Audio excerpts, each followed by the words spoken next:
Okay, let's see what we can do with this. Finding a success as a game development contractor. That's probably relevant to everyone. It's really nice to be able to make money with your coding skills. It's written by Ben Zager. So good job, Ben. Thank you for writing an article for us. Now let's figure out how can we make money and achieve success as a game development contractor. Guys, stop complaining about font. We're just trying to read the article, right? Focus on content. I have been an Unreal Engine contract programmer for the last 5 years, and a few people have asked me if I had any advice for other game development contractors. So I thought I would write up some of what I have learned so far. This article covers what I learned about the personal and creative aspects of being a contractor, and I will discuss the details in running a business later. Okay, sounds good. Okay, so far, pretty nice, chill intro. I don't know if any of you have done any contracting, but I'm assuming that we already have here some pretty smart people. So any of you have done any contracting? Do you have any advice that you want to share with YouTube? I suppose I have a bunch of things because I've been doing contracting as a developer for 3 or 4 years at this point? I don't even know. Long enough to be annoyed by it. My background as a game developer is that I learned to be a programmer during my 5 years at Cryptic Studios before joining Epic Games in 2010 and working on a variety of projects including the early development of Fortnite in Unreal Engine 4. Okay, if that is true, that's definitely a pretty serious skill set. Due to various issues, including some serious burnout, I decided to leave Epic. Wait, what? Burnout isn't real. What's this? I decided to leave Epic in 2018 and started a consulting business, Double Buffered Games, soon after. Since then, I helped to ship 2 commercial games, Traverse Saves the Universe and Soundfall. Okay, those are actually pretty hard-hitting names. I am not recognizing Soundfall too well, but Traverse Saves the Universe, isn't that like a VR game? Yeah, it is a VR game for Quest, Xbox One. Oh, it seems like to have a regular version as well. Interesting, okay. Definitely someone we should probably listen to. By the way, guys, while we are at it, I don't know how I end up here on the Steam, but while we are at it, yes, indeed, guys, I have made a Steam page. It was approved today, so you are pretty much the first one who see it properly, except my family. I got a lot of love from my family by appreciating this. Release in 2024. It's planned release. It doesn't mean it's gonna happen. No, it will happen. It will happen for sure. So make sure to wishlist it, and then you can watch here on the stream as it is progressing. There is still a long time ahead. This is a secret for you, so make sure to not tell it anyone. That's why I'm saying it publicly on stream that anyone can see. I'm working on a demo. Very likely we're gonna, not very likely, but I'm really hoping to have a demo done by end of the year. So you may be even able to play the first demo by end of the year or somewhere in January. So stay up and be prepared for that. Alright. Consulted for Epic in developing the Unreal Engine 5 and worked on substantial contracts for several unreleased games and tech demos. Yes, that's the life of every single game programmer and game developer. Worked on substantial contracts for several unreleased games and tech demos. Yep. If you're gonna decide to freelance or be a contractor, vast majority of your work is never gonna see the light of day. Just be prepared for that. From my experience, it's definitely the case. And then if you are under NDA and you can't even use it for your portfolio. But that's how it is. The first thing is that there are 2 main reasons the game development and related companies hire contractors instead of full-time employees. Often it's cheaper, honestly. Depends, but it tends to be cheaper, especially for taxes reasons. Contractors possess skills and experience that available full-time employees do not. Fair enough. Contractors are easier to work with for specific short-term projects. That's also true. Suppose if you are just trying to get a project done, it makes much more sense to just hire a contractor than train the full-time employee. Because it's just long-term going to cost you. Long-term, there is a bunch of benefit, but it's going to cost you a lot of money. Short-term and mid-term even. But with contractor, just going to start working and does everything you need from him. Well, either way, if you can look at it, the one important thing, get good. Pretty much. Same as with Dark Souls, just get good. If you get good, you're going to get money and you're going to get contracts. Yeah? That's the important thing. You just have to spend like about 7 years working. I think, he said 5 years. But no, he said 5 years somewhere and then, no, it's, 5 plus 8. Yeah, because that's 2010, so that means 13 years. Okay, guys, it's simple. You just have to work 13 years for some game development studios, get good, and then, if you are good enough, you can become a contractor. I'm making fun of it a little bit, but there is definitely some truth behind that. If you want to be a contractor, you need to find a way how to provide value. And especially in game dev world, you provide value by being good at something. So, first of all, get good. Okay. To help fill the needs of clients, the first step is to understand what kind of value you would bring as a contractor. If you have any unique skill or knowledge, such as my experience directly developing the Unreal Engine, you want to identify those and figure out how to quickly explain them to potential clients. If you are more of a generalist, you may want to focus more on being professional and easy to work with. That's true, very good points. I would say being a generalist by itself, if you are really generalist and you really have a good idea about the wide variety of topics, in itself can be a benefit. It's probably more difficult to get yourself in the door when you are a generalist, but once you actually are in the door, you can be super, super effective. Like imagine someone who making tools, for example. If you're making, tools for artists, tools for programmers even, generalists are by far the best at that. They are really, really good because they understand how everyone works. You just need to know how to market yourself and how to sell yourself. And for that, you gotta identify your strong suits. One of the first things I did as a new contractor was to write a summary, 2 paragraphs on some bullet points of my relevant skills and experience. I then set up a simple website using Squarespace originally and posted my consulting statement, so I could send it to anyone who might be interested in hiring me. Good point. You wanna probably have some sort of a quick landing page. You need some place that anyone can be sent. In our case, it's a Steam, right? And anytime you're making a game, PC game, your Steam page is gonna be where you're gonna send anyone. Writing the statement forced me to identify the skills that I actually had, and posting it publicly made it easy to quickly filter out jobs opportunities that did not make sense and serve as a digital business card to pass around inside company. Makes a lot of sense. You need one place they can find you. Finding work. I think that's where that's what we mostly care about. How do you get to find a job? Let's see. Once you understand the value you can bring to clients, you need to find clients that actually want to pay you. Good point. This sounds funny. It seems obvious, right? You're like, hey, you want to get people who pay you, but you would be surprised how often you run into clients who tell you that they will pay you, but they never end up paying you. There is such a thing as taking an advance, and it tends to be a good idea very often. It doesn't happen all the time, but it happens here and there, and people just refuse to pay you. Or worst case scenario, they want to pay you, but it takes them like 3 months to pay you. That's insanely common. Ideally, you want to have a contract that specifies when you have to be paid, and also that you get an advance, etc., etc. That depends. But a rule of thumb, you probably want to get some sort of a guarantee unless you are working with a very known client, and you want to have in contract specified what's the last date they can pay you. Really, really important on your invoice and on your contract. Usually how it goes is that in the contract you have specified when the invoice is supplied, and once the invoice is supplied, this invoice on itself has the last possible date when it's being the contractee, I think, is supposed to pay. Who the hell is supposed to pay you? No matter the name, the person that's supposed to pay you or the company. Sometimes the highest paying jobs are for clients that do not understand how game development works. Interesting. I'm not sure if that's... Actually, yeah, maybe I have similar experience. I have definitely some experiences that are similar to that. The biggest contract I have worked on were for people who, not even studios, but for people who just wanted to make a game and had no clue about gaming, anything. Not even played games. Jobs with very unrealistic expectations and stressful and often lead to pay disputes. Sometimes the highest paying jobs are for clients that do not understand how development actually works, and jobs with very unrealistic... this is a bit confusing sentence. I'm not sure what exactly it's trying to say. I haven't had that many trouble with people who didn't know much.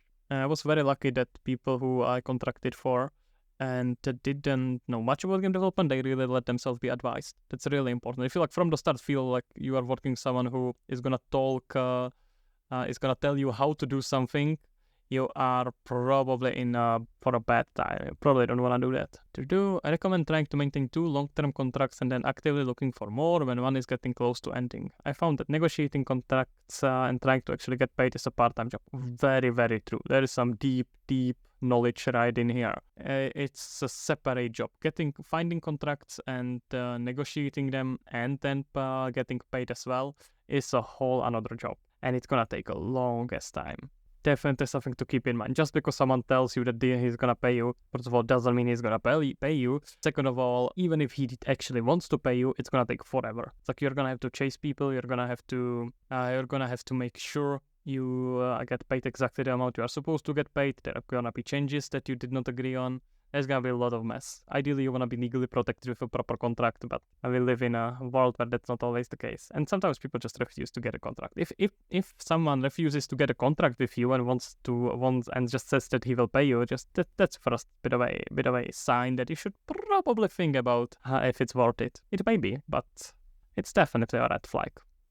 To find work in the first place, you need to use all available social networks. This has changed over time and will differ depending on your specialty. And here are my thoughts for 2023. The best social network is the informal one you already have. If you have been in the game industry for more than a few years, you already know people at companies that use a contractor. That's true, of course. In my experience, I have actually not gotten too many contracts by someone personally recommending me. I have personally recommended some people and they end up getting the job, but I have not had really that happen to me. I got a lot of deals when people find me on YouTube or whatnot, so I would say for this and for all of these, but in general, really, really good idea to have your work visible somewhere. Make sure that your project, whatever you are working on, is somewhere available where people can just find it and stumble upon it. Ideally, if someone is searching, I don't know, Unreal Engine programmer for flying AI, your work should pop up as high as possible, right? So specializing there tends to be quite a good idea. LinkedIn is the best general social network for finding contract jobs. These days, as the other networks turned into a walled garden. You should post your summary of skills and experience and clearly state what kind of work you're looking for. I find LinkedIn just boring and full of spam. It's just a recruiter talking with other recruiters how to properly recruit and no one actually recruiting. It's, I don't know, LinkedIn I am not a fan of. There seems to be sometimes people posting jobs, actually jobs that are really want to hire you, but in my experience, nothing actually real ever came from LinkedIn for me. It's good for researching people if you're trying to just find someone about the company and find someone to contact, but to actually get a job directly from LinkedIn never happened. Discord can be a great way to find contract game development work, that's true. For Unreal Engine developers, Unreal Source is the first choice because they have dedicated channel for finding work. Many of the posts in those channels are from clueless idea guys, but there are some also serious opportunities. That's very true. Like 70% of it is just useless and not worth your time. But those 40% can pay your bills. If you specialize in some other technology, look for Discords or sites, technologies, forums, anything like that where those people hang out. Very true. There are also good opportunities at companies that are game adjustment. Most of my contract work for traditional game development, but I also had success contract working for companies doing tech demos, serious games, and media production. That's very true. If you know Unreal, you can do so much. You can do so much more than just a game development. Definitely something to recommend. Definitely something to look into. Architecture, visualization, animation, previs, all these really, really good for Unreal devs. Just keep in mind. One of the best reasons to become a contractor is that it allows much more personal flexibility than full-time game development. Potentially, and way less security as well. This has gotten better with remote work, but many game companies still implicitly demand more than 80 hours a week and discourage side projects. I don't know. Never have any experience with it. I have not. I did mostly freelancing until I started working for GameReady, but discouraging side projects seems strange. Why would you discourage side projects? Because, think about it. You can then steal those side projects from people working for you. Why would you discourage it? Anyway, contractor, you have much more control over what you are doing day to day and can use this to create a better life for yourself or your family. This really, really depends on the company. If you work for a company where you have a lot of the freedom or where you work remotely, which was stated here as well, then you don't that much of a benefit, you just have less security. It really depends on your specific situation. One of the main reasons I started contracting in the first place is that I have always been interested in psychology as well as game development. And while contracting, I completed my online master's degree in psychology earlier this year. That's interesting. Okay. I would definitely say that you have way more flexibility as a contractor. Being able to study at the same time, provided that you do have contracts, is definitely really, really cool. You can go read my graduate thesis, blah, blah, blah, psychology of online harassments, and I intend to do more work in the future combining gaming and psychology.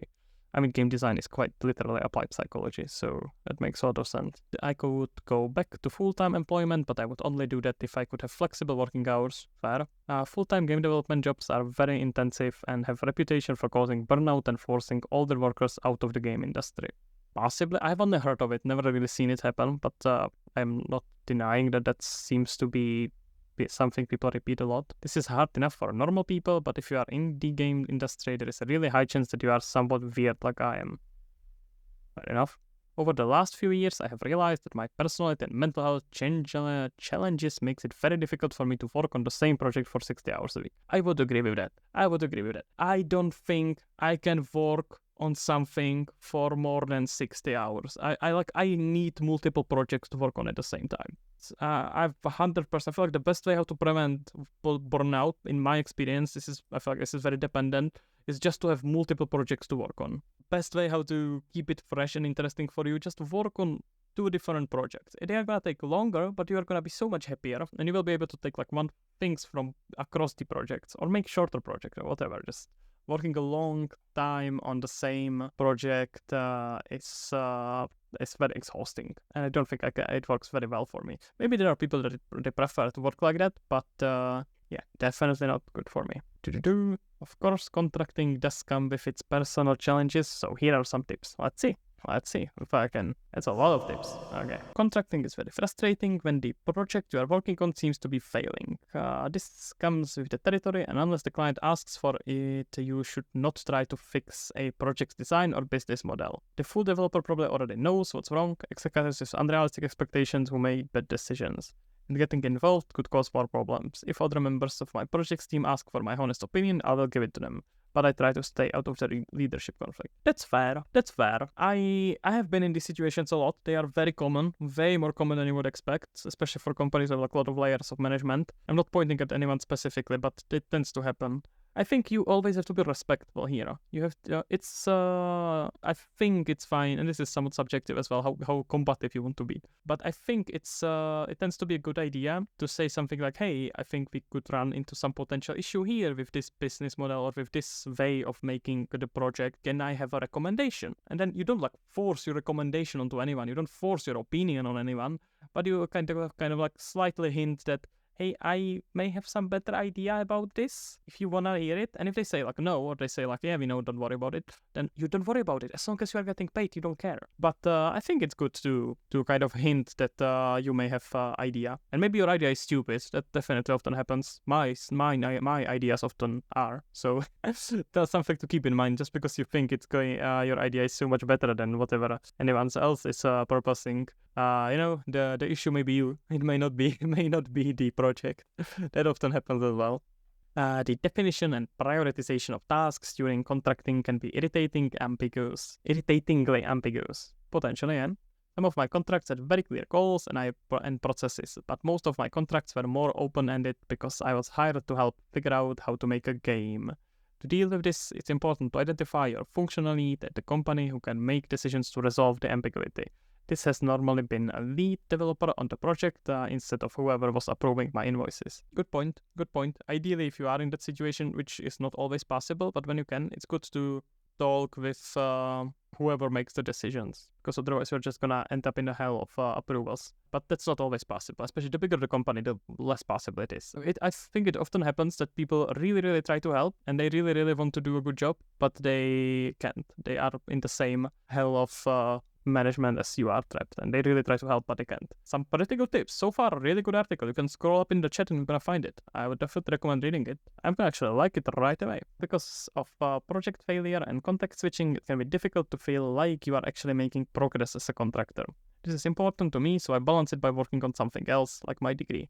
That has clear sense of progress. Keeping up a regular side projects also gives you something productive to do while you wait for potential clients to get back to you about contracts and such. Very, very true. I would say you should always have a side project. Always something that you work on that you really, really like. It may be like a small game on Steam. It can be fucking game jams if you want to, but something that you work on that you really like, that is fun and helps you make progress. There's also this really interesting philosophy that if you have a lot of projects that are going on and you work on each of them every day, you always get a little bit of progress in. So even if like your work or your job is going really, really poorly, your other projects that you are doing at home is doing a little bit better, and that kind of gives you some happiness, and it kind of all balances each other, so you never really had two shitty days, maybe shitty games, but that's up to your skill. I can't speak on that. Definitely something I try to balance in my life and in the way I schedule my things. Or making a degree is also probably a good idea. I don't know, I'm not a fan of degrees. I'm very much as far as I'm concerned, degrees are completely and utterly useless, but I would not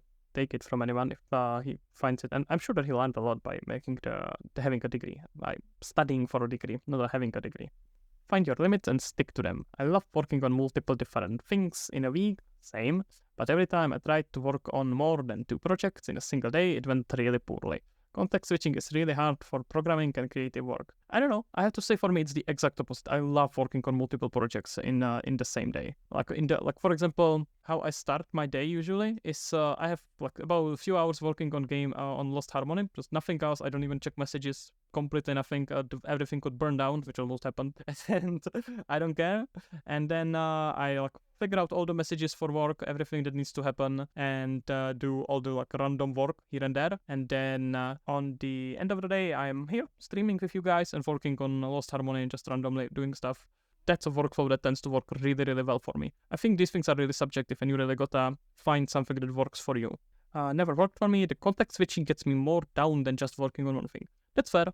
If whatever works for you is what works for you, right? I thought that's how it is for me, because I know that's how it's for a lot of people. So for some time, I tried to force myself to on one day work just on the one project, and then on some other days working only on work or whatever, and it did not work for me. It just was way more difficult for me. I got too bored too quickly. I way more prefer just incremental progress every day on everything. But again, I feel like this is super, super subjective. I've got more interests like singing, compositing, writing. I guess it evens out if you put in more game projects, I suppose. I think what's interesting idea is to try to find these projects that you work on in your life or at that period of life that all supplement each other, because then they can kind of build each other up. Not too much. So if one fails, then the other one shouldn't fail as well. But if one does well, it kind of brings up all the other ones as well. But I suppose you could do it very well with what Lord Huzix is saying here. Like if you add singing, compositing, writing, that works very well with game development, right? All of these can be very, very, very well implemented with game development. You can make a musical game for that matter. Even if you made a regular game, all of these skills are very applicable. Working out can be probably find somewhat good to make better animations. Painting can be really good for making art or game worlds. Good. I would not underestimate it. It's more like maybe choosing a project that exactly works with it, or change the style of the project. Creating a process. As a contractor, you will need to come up with a process that helps you deal with personal challenges, satisfy your customers, and earn enough money to survive. Makes a lot of sense. Plan out your next week ahead of the time. If you are working on multiple contracts at once, you need to know how to balance those contracts with your own personal goals, and the schedule may change week by week. That's true. I work for specific days of the week for specific clients. Again, if it works for you, then that's great. But I will adjust that based on the project schedules. My clients appreciate this flexibility, and it allows me to take proper vacations when needed. That's cool. Again, I feel like schedules and workflow is very subjective. You can look at what other people do and what works for them, but you just have to find whatever works for you. But just find when you are most productive and most happy, because when you will be happier, you will be more productive. And document what actually did for each client. As a contractor, you need to know what you did on a specific day 6 months ago. That's commits. That's what commits are for, because it can help you resolve contract disputes or better estimate tasks for future contracts. So no, that's true. That's true. I suppose it's really useful to have some sort of a diary or something that tracks how you spend your time. I think you have something there. Keep it in mind. Well, I'm happy it was helpful. Hopefully it's gonna spark something curious. Could be a very interesting game. Document all of your professional interactions with clients, and especially those unprofessional ones, or maybe those you don't want to document so no one ever finds them. You need to have permanent access to all contracts you ever signed. That's very true. That's undoubtedly true. Just everything saved twice, maybe 3 times, as well as any informal modification to those contracts. Ideally, you don't want to have modifications to contracts, but yeah. Because of this, even if I am assigned a client email address during a contract, that's a big contract then, I do all negotiating with my personal email account and make copies of important messages that were sent on internal chat program. That's probably fair. Probably a good idea. Document what you learn during your contract. I feel like very personal development thing, definitely useful. Ideally, you want to document everything and learn from it, right? But you want to do this self-reflection every day, at least 4 hours of day.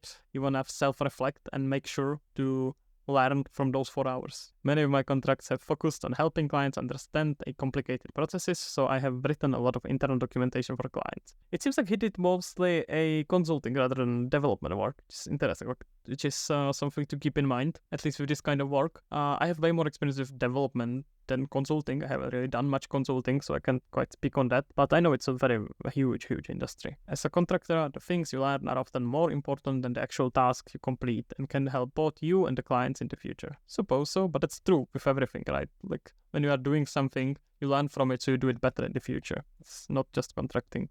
Generally, contracts are written so clients exclusively own all documentation you write for them. Should be, but while negotiating, I often ask for the ability to keep and reuse sanitized copies of documents I wrote. Either way, the publicly available knowledge you gain during a contract is yours to keep, and you can write your own personal documentation after the fact. That's true, but it takes time, so it's a bit of a double-edged sword. That's enough words for now, okay? And hopefully some of them will help out other game dev contractors. I would say overall pretty good. Actually, I am very much a fan of this article. Definitely covered it well. Wait, did I clap already? I guess I did. Yeah. Oh, now I did. Wait, how many times do I clap? What the hell? Can I cheat this system and clap multiple times? Do I have like limited amount of claps per day? What is this system? I feel like I must have limited amount of clapping, otherwise this is not gonna work. Oh, this is pretty suspicious. Okay, overall, very happy with the article, would recommend it. I'm gonna maybe even save it